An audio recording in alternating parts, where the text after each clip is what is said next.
ಗೋವಾದಲ್ಲಿ ನಡೆದ ಕಾಲ್ತುಳಿತ ಪ್ರಕರಣ ಇಡೀ ದೇಶವನ್ನೇ ಬೆಚ್ಚಿಬೀಳಿಸಿದೆ. ಉತ್ತರ ಗೋವಾದಲ್ಲಿ ಶ್ರೀ ಲೈರಾಯಿ ದೇವಿ ದೇಗುಲದ ವಾರ್ಷಿಕ ಉತ್ಸವ ಹಿನ್ನೆಲೆ ಕನಿಷ್ಠ 30ರಿಂದ 40 ಸಾವಿರ ಜನ ಸೇರಿದ್ರು. ದುರದೃಷ್ಟವಶಾತ್ ಬೆಳಗಿನ ಜಾವ ಅಂದ್ರೆ 4 ಗಂಟೆ ಸುಮಾರಿಗೆ ಒಂದು ದುರ್ಘಟನೆ ಸಂಭವಿಸಿದೆ. ಕರ್ನಾಟಕದವರು ಸೇರಿ ಹಲವರು ಜೀವ ಕಳೆದುಕೊಂಡಿದ್ದಾರೆ. ಅಷ್ಟಕ್ಕೂ ಅಲ್ಲಿ ನಿಜವಾಗಿಯೂ ನಡೆದಿದ್ದೇನು, ಕಾಲ್ತುಳಿತ ಸಂಭವಿಸಲು ಕಾರಣವೇನು ಅಂತ ಹೇಳ್ತೀವಿ.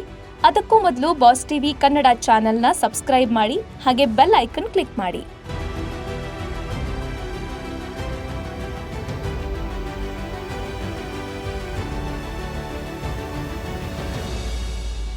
ಉತ್ತರ ಗೋವಾದ ಶಿರ್ಗಾಂವ್ ಪ್ರದೇಶದ ಶ್ರೀ ಲೈರಾಯಿ ದೇವಿ ದೇವಾಲಯದಲ್ಲಿ ಶುಕ್ರವಾರ ವಾರ್ಷಿಕ ಜಾತ್ರೆ ಪ್ರಾರಂಭವಾಯಿತು.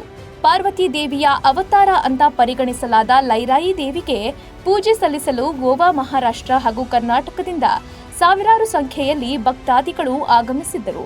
ಪ್ರತಿ ವರ್ಷ ನಡೆಯುವ ಈ ಹಬ್ಬದ ಪ್ರಮುಖ ಆಚರಣೆ ದೊಂಡಾಚಿ ಯಾತ್ರೆ. ಈ ಯಾತ್ರೆಯ ಭಾಗವಾಗಿ ಮುಂಜಾನೆ 3 ಗಂಟೆಯಿಂದಲೇ ಭಕ್ತರು ಜಮಾಯಿಸಿದ್ದರು. ಸುಮಾರು 40 ಸಾವಿರ ಭಕ್ತಾದಿಗಳು ಸೇರಿದ್ದರು ಎನ್ನಲಾಗ್ತಿದೆ. ಈ ವೇಳೆ ಕಾಲ್ತುಳಿತ ಸಂಭವಿಸಿದ್ದು 17 ವರ್ಷದ ಯುವಕ ಸೇರಿ 6 ಜನ ಮೃತಪಟ್ಟಿದ್ದಾರೆ. ಅಲ್ಲದೆ 30ಕ್ಕೂ ಹೆಚ್ಚು ಮಂದಿ ಗಾಯಗೊಂಡಿದ್ದಾರೆ. ನಿರೀಕ್ಷೆಗೂ ಮೀರಿದ ಭಕ್ತಾದಿಗಳು ಆಗಮಿಸಿದ ಹಿನ್ನೆಲೆ ಕಾಲ್ತುಳಿತ ಉಂಟಾಗಿದೆ ಅಂತ ಖಾಕಿ ಪಡೆ ತಿಳಿಸಿದೆ. ಘಟನೆ ನಡೆದ ಕೆಲವೇ ಗಂಟೆಗಳ ನಂತರ ಗೋವಾ ಮುಖ್ಯಮಂತ್ರಿ ಸಾವಂತ್ ಕಾಲ್ತುಳಿತದ ಸ್ಥಳಕ್ಕೆ ಭೇಟಿ ನೀಡಿದ್ರು. ಪೂಜೆ ವೇಳೆ ವಿದ್ಯುತ್ ಅಪಘಾತ ಸಂಭವಿಸಿದೆ. ಇದರಿಂದ ಜನರಲ್ಲಿ ಭಯ ಉಂಟಾಗಿ ಕಾಲ್ತುಳಿತ ಆಗಿದೆ ಅಂತ ಹೇಳಿದ್ದಾರೆ.